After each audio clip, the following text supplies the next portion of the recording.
नमस्कार, बहुत स्वागत है आप सभी का और मैं हूं आपके साथ रेनी। बुलेटिन की शुरुआत करेंगे। आपको बताते चले कि स्वामी राम हिमालयन विश्वविद्यालय के अध्यक्ष अपने गांव पहुंचे हैं, जहां उनका जोरदार स्वागत किया गया। स्वामी राम हिमालयन विश्वविद्यालय के अध्यक्ष डॉक्टर विजय धस्माना पहुंचे अपने गांव तोली। ग्रामीणों ने डॉक्टर धस्माना का किया गर्मजोशी से स्वागत। ग्रामीणों का जाना हालचाल, शिक्षा, स्वास्थ्य और आजीविका के विकास कार्यों पर भी की चर्चा। डॉक्टर विजय धस्माना का अपनी मातृभूमि और जड़ों से गहरा जुड़ाव, समय समय पर जाते रहते हैं अपने पैतृक गांव। उत्तराखंड के ग्रामीण क्षेत्रों में शिक्षा, स्वास्थ्य और आजीविका के उत्थान के लिए लगातार समर्पित भाव से कर रहे हैं कार्य।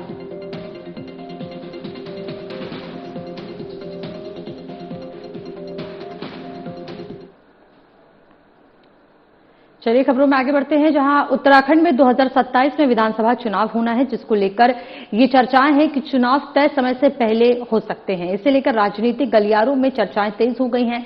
हालांकि इस संबंध में अभी कोई आधिकारिक फैसला नहीं हुआ है। अब क्योंकि जनवरी से प्रदेश में अर्धकुंभ भी शुरू हो जाएगा, तो सरकार प्रशासन के आगे भी बड़ी चुनौती होगी। ऐसे में चुनाव की तिथि को लेकर लगातार चर्चाएं गर्म है। इस बीच कैबिनेट मंत्री खजानदास ने प्रतिक्रिया देते हुए कहा है कि 20 फरवरी के बाद परीक्षाएं हैं, इसलिए 20 फरवरी से पहले ही चुनाव होंगे।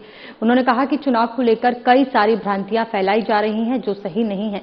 इलेक्शन जब भी होंगे सबको पता लग जाएगा। चुनाव आयोग जो भी चाहेगा उसके तहत हम तैयारी करेंगे।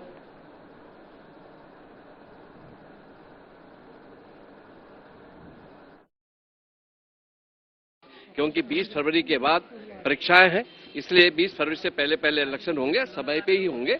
मुझे लगता है कि जो भ्रांतियां जो फैल रही है वो तर्कसंगत नहीं है, और जब भी इलेक्शन होंगे तो आप सबको पता चल ही जाएगा। और इलेक्शन के जो करवाने वाले हैं, इलेक्शन के जो हमारे चुनाव संचालन करते हैं प्रदेश में, देश में, और चुनाव आयोग जो भी चाहेगा उसके तहत होगा। मुख्यमंत्री पुष्कर सिंह धामी ने केंद्रीय कृषि एवं किसान कल्याण व ग्रामीण विकास मंत्री शिवराज सिंह चौहान का जॉली ग्रांट एयरपोर्ट पर स्वागत किया। दोनों नेता श्रीजी वाटिका में आयोजित वन नेशन वन इलेक्शन कार्यक्रम में शामिल हो रहे हैं। कार्यक्रम में योग गुरु बाबा रामदेव, परिवहन मंत्री प्रदीप बत्रा, कैबिनेट मंत्री मदन कौशिक समेत हरिद्वार के कई संत मौजूद हैं। कार्यक्रम को लेकर जिला प्रशासन ने सुरक्षा व्यवस्था कड़ी कर दी है।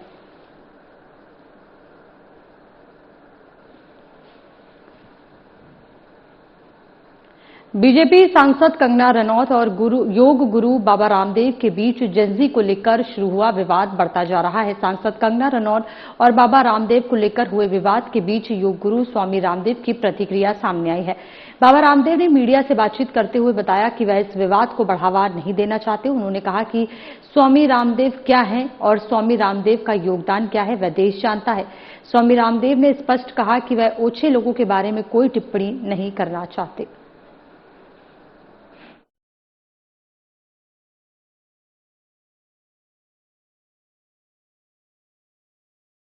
अभी क्या बोलूं, मैं विवाद को बढ़ावा नहीं देना चाहता।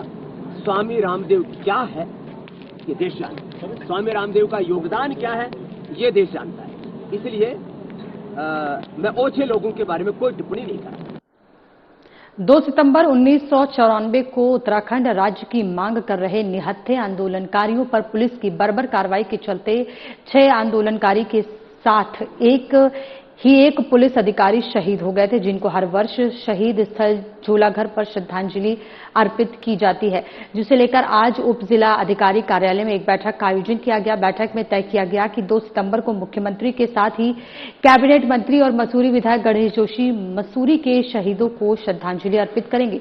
शहीद स्मारक समिति द्वारा कार्यक्रम का संचालन किया जाएगा और सर्वधर्म सभा का आयोजन किया जाएगा।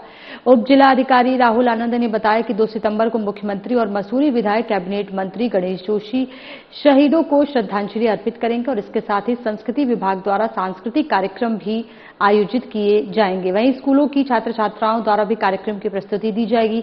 उन्होंने बताया कि सभी विभागों से समन्वय बनाकर कार्यक्रम की रूपरेखा तय की गई है और आज विभिन्न राजनीतिक और सामाजिक दलों के लोगों के साथ बैठक का आयोजन भी किया गया।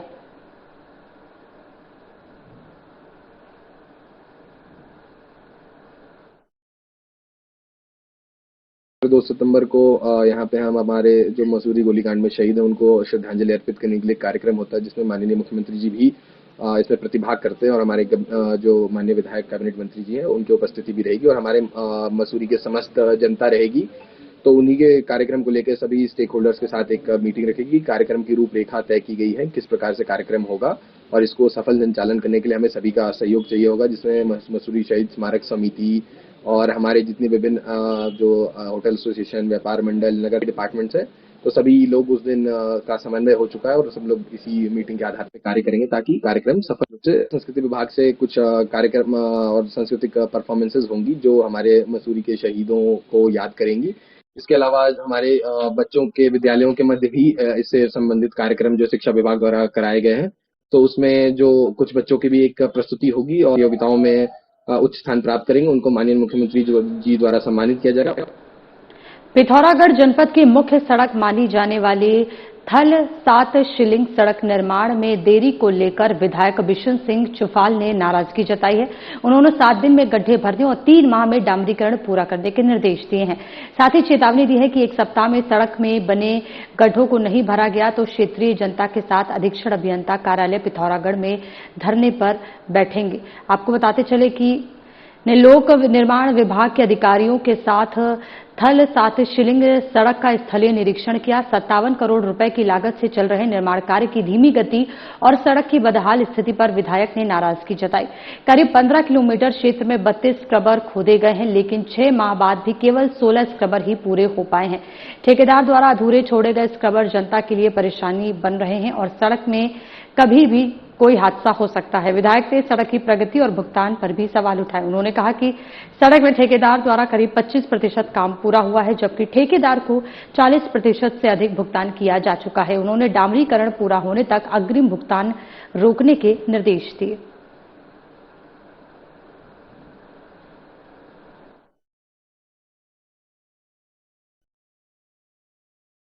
ये जो काम था ये जनवरी में इसके टेंडर हो गई थी और दिसंबर में इस काम को पूरा होना था, लेकिन 7 महीने हो चुके हैं। 7 महीने में केवल 15% काम हो चुका है, जिसमें 35 स्क्रबर बनने थे, इसमें कलवट बनने थे। इसमें मात्र आपके 7 महीने में 22 कलवट बन चुके हैं और ये कलवटों से बनने से जगह जगह पर क्या था, सड़क में कीचड़ हो रहा है और सड़क में नाली न बनने से सड़कों में कीचड़ हो रहा है। तो इसलिए विभाग के अधिकारियों को मैंने कहा कि आप सड़क का निरीक्षण करें। निरीक्षण करने के बाद सड़कों में बिल्कुल कीचड़ पड़ा हुआ, जगह जगह कीचड़ है।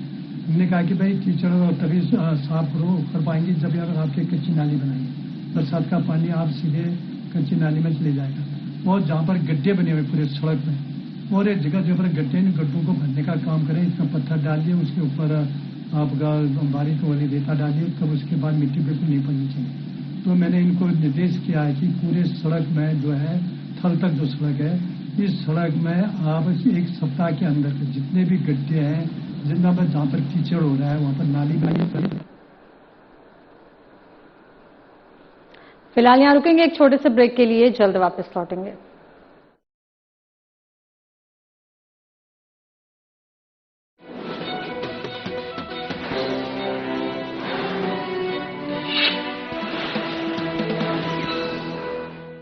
प्रधानमंत्री नरेंद्र मोदी के मार्गदर्शन और मुख्यमंत्री पुष्कर सिंह धामी की दूरदर्शी सोच से प्रदेश के युवाओं को मिल रहे स्वरोजगार के नए अवसर। मौन पालन को स्वरोजगार का जरिया बना रहे सैकड़ों युवा वन संपदा से भरपूर उत्तराखंड के जंगलों में रखे ये सैकड़ों मौन बॉक्स स्वरोजगार में शहद की मिठास घोल रहे हैं।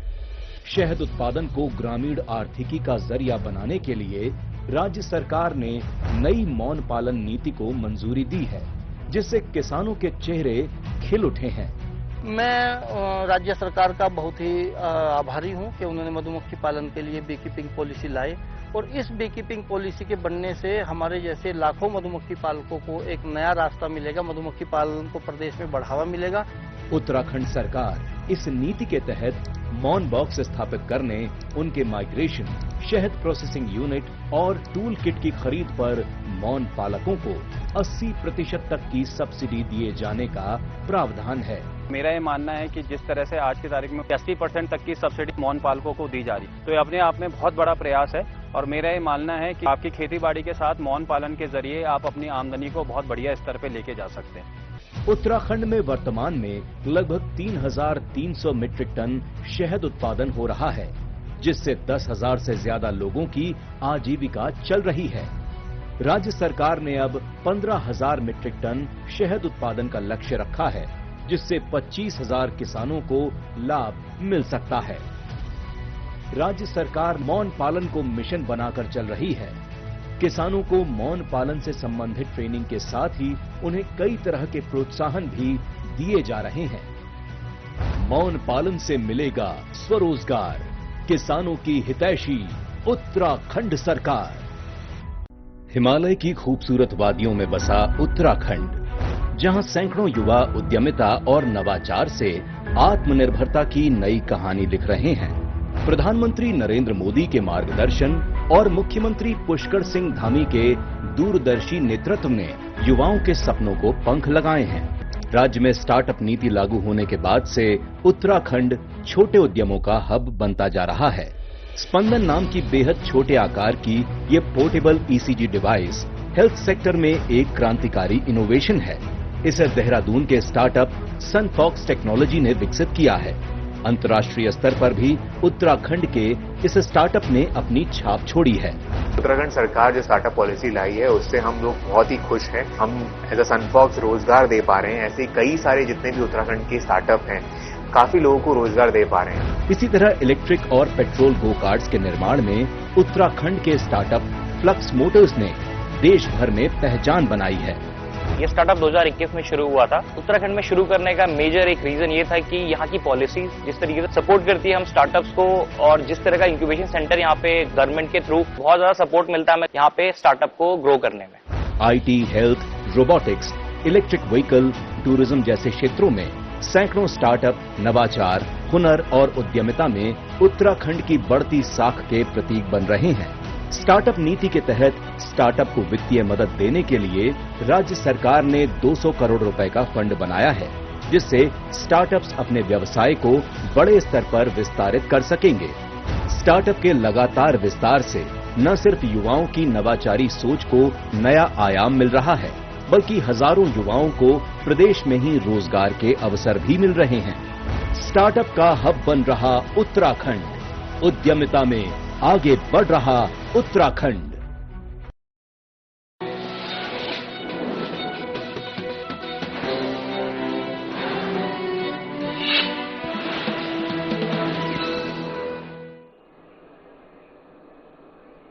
और चलिए ब्रेक के बाद एक बार फिर से रुक करेंगे खबरों का, जहां ऋषिकेश में एम्स के पास शिवाजी नगर तिराहे पर लगातार जीरो जोन के उल्लंघन होने पर स्थानीय निवासी भड़क गए हैं। स्थानीय निवासियों ने शिवाजी नगर के मुख्य गेट पर नगर निगम के खिलाफ नारेबाजी करते हुए प्रदर्शन किया। समाजसेवी संतोष पांडे और पूर्व पार्षद जयेश राणा के नेतृत्व में प्रदर्शनकारियों ने आरोप लगाया कि नगर निगम ने बोर्ड बैठक में प्रस्ताव पास कर इस तिराहे को जीरो जोन तो घोषित कर दिया, लेकिन नियम का पालन करना अधिकारी भूल गए। पुलिस और नगर निगम शिकायत के बावजूद इस तिराहे को अतिक्रमण मुक्त नहीं कर पा रहे हैं, जिस कारण लोगों को पैदल आवागमन करने में परेशानी का सामना करना पड़ रहा है। ट्रैफिक जाम की समस्या भी हो रही है। एम्स में आने वाले मरीजों के परिजनों को भी भारी दिक्कतें हो रही हैं।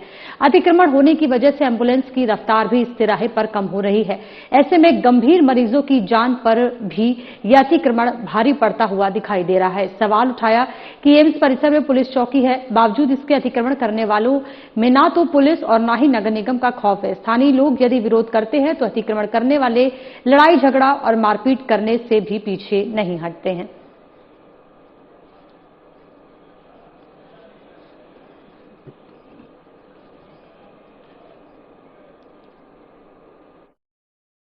सर, मामला ये है कि विगत महीने में ये जीरो जोन की घोषणा जो करी थी, जीरो जोन की घोषणा ये नगर निगम में एक प्रस्ताव रखा गया था जो बोर्ड बैठक में कि कम से कम 50 से 60 मीटर की जीरो जोन की घोषणा हुई थी। आज लगभग 1 वर्ष पूरा होने वाला है, अभी तक किसी भी तरह से नगर निगम ने कोई प्रतिक्रिया नहीं करी है। आप देख सकते हैं रोज यहाँ पे माताएं बहनें जाती हैं, परेशान रहती हैं, ट्रैफिक हमेशा जाम रहता है। हम सिर्फ इतना नगर निगम से चाहते हैं, जो आपने अपनी घोषणा करी थी वो अतिशीघ्र पूर्ण करी जाए। रामनगर टैक्स बार एसोसिएशन के जरिए छोई कॉर्बेट द ग्रांट में शपथ ग्रहण समारोह आयोजित किया गया। इस दौरान काफी संख्या में अधिवक्ताओं ने अपनी मौजूदगी दर्ज करवाई।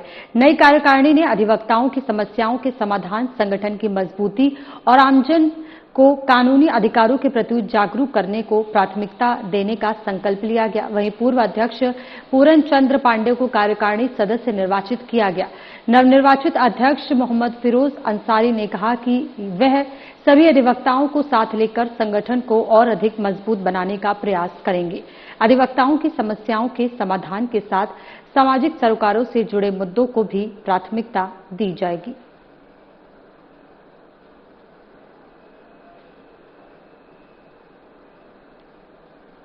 देहरादून में नौकरी के नाम पर 32 लाख रुपए की धोखाधड़ी करने वाले शातिर आरोपी को नेहरू कॉलोनी पुलिस ने नेपाल बॉर्डर से पहले गिरफ्तार कर लिया। आरोपी चारूचंद्र जोशी पर स्वास्थ्य विभाग में नौकरी लगवाने का झांसा देकर एक नर्सिंग असिस्टेंट से लाखों रुपए ठगने का आरोप है। पुलिस के मुताबिक आरोपी खुद को स्वास्थ्य विभाग का ड्रग इंस्पेक्टर बताता था और अधिकारियों से पहचान होने का झांसा देकर नौकरी की तलाश कर रहे युवाओं को अपने जाल में फंसाता था। आरोपी पहले स्वास्थ्य विभाग में संविदा पर फार्मासिस्ट रह चुका है, लेकिन धोखाधड़ी के मामलों में जेल जाने के बाद उसे नौकरी से हटा दिया गया था। पुलिस के अनुसार आरोपी के खिलाफ धोखाधड़ी और अन्य गंभीर मामलों के आधा दर्जन से अधिक मुकदमे दर्ज है। पुलिस ने उसे पिथौरागढ़ के अंचोली क्षेत्र से गिरफ्तार कर ट्रांजिट रिमांड पर देहरादून लाया है।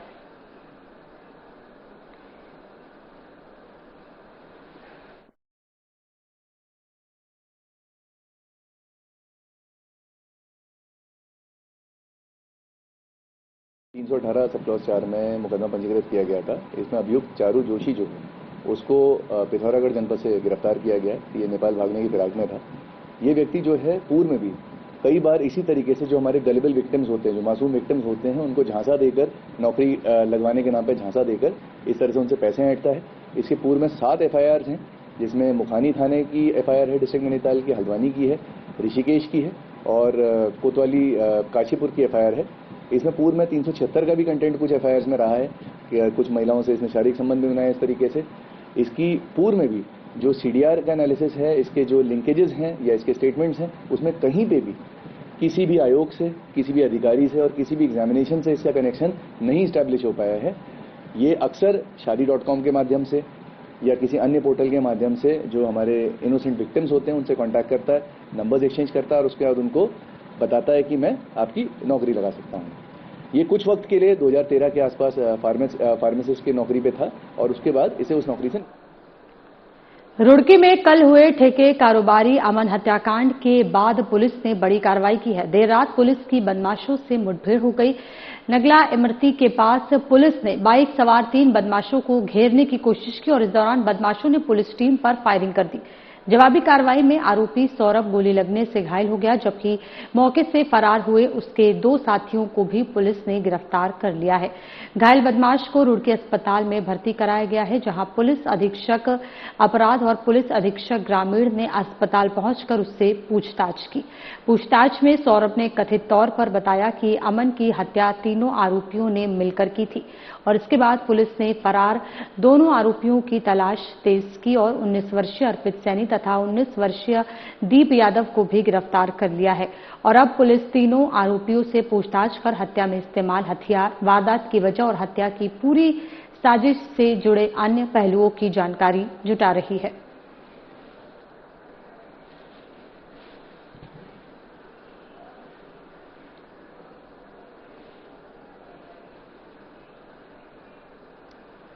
मसूरी देहरादून मार्ग पर लगातार हो रहे भूस्खलन के चलते राहगीरों और वाहन चालकों की मुश्किलें बढ़ती जा रही हैं।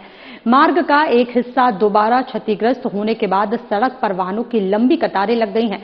प्रशासन के हस्तक्षेप के बाद फिलहाल मार्ग पर वाहनों की आवाजाही धीरे धीरे शुरू करा दी गई है। प्रशासन की ओर से बताया गया है कि सड़कों को आपको बताते चले कि फिलहाल भारी और बड़े वाहनों की आवाजाही पर रोक लगाई गई है। इसके लिए नीचे कुठाल गेट के पास ही एसडीएम की ओर से आदेश जारी किए गए हैं, जो बीती रात से प्रभावी हैं। उपजिलाधिकारी राहुल आनंद ने बताया कि जो मसूरी और राजपुर और मसूरी पुलिस को निर्देशित किया गया है कि मार्ग पर भारी वाहनों पर प्रतिबंध लगाया जाए, क्योंकि मार्ग सकरा होने के साथ ही नीचे से मिट्टी और पानी का बहाव हो रहा है। बड़े वाहनों के आपको बताते चले कि लगातार हो रहे भूस्खलन को देखते हुए आने वाले दिनों इन सावधानी के साथ सफर करना होगा।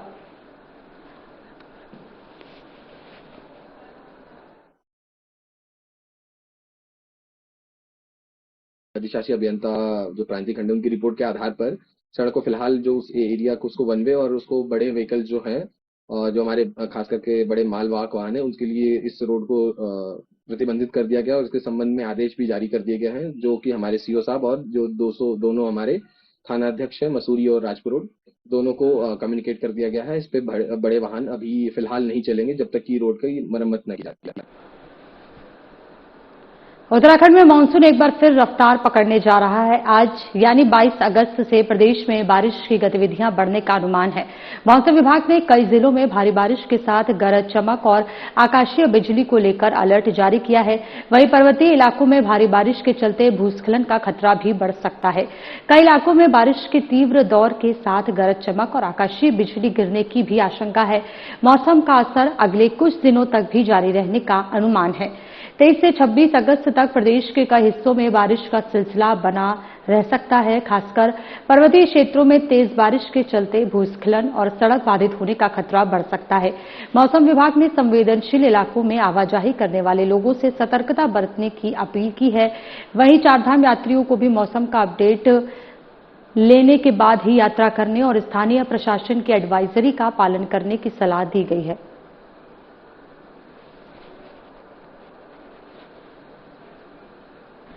तस्वीरें देख सकते हैं जहां आकाशीय बिजली की आशंका भी जारी की गई है, तो वहीं यात्रियों को मौसम को लेकर के अपडेट रहने के लिए भी कहा गया है।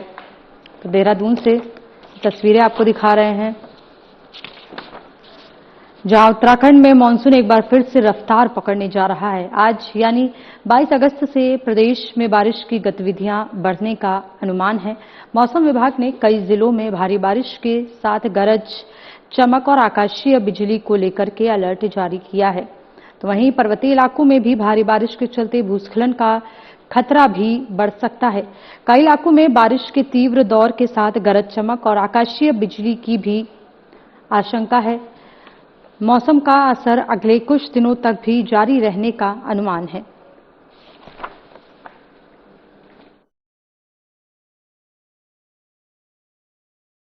तेईस, 24, 25 तारीख, 26 तारीख में उत्तराखंड में अनेक स्थानों पे हल्की से मध्यम वर्षा मिलने की संभावना है। उसके बाद वर्षण में थोड़ी वृद्धि है, तो हमारे पर्वतीय क्षेत्रों में कहीं कहीं भारी वर्षा मिलने की संभावना है। साथ ही गर्जन के साथ आकाशीय बिजली चमकने और वर्षा के तीव्र से अति तीव्र दौर जो है मैदानी क्षेत्र और पर्वतीय क्षेत्रों में मिल सकते हैं कहीं कहीं। उसके बाद 23 के बाद 24-25 में जो है उत्तराखंड में इक्का दुक्का स्थानों पर विशेषकर पर्वतीय क्षेत्रों में कहीं कहीं भारी वर्षा मिल सकती है। और इस बुलेटिन में फिलहाल इतना ही, लेकिन एक नजर डालेंगे अब तक की बड़ी खबरों पर।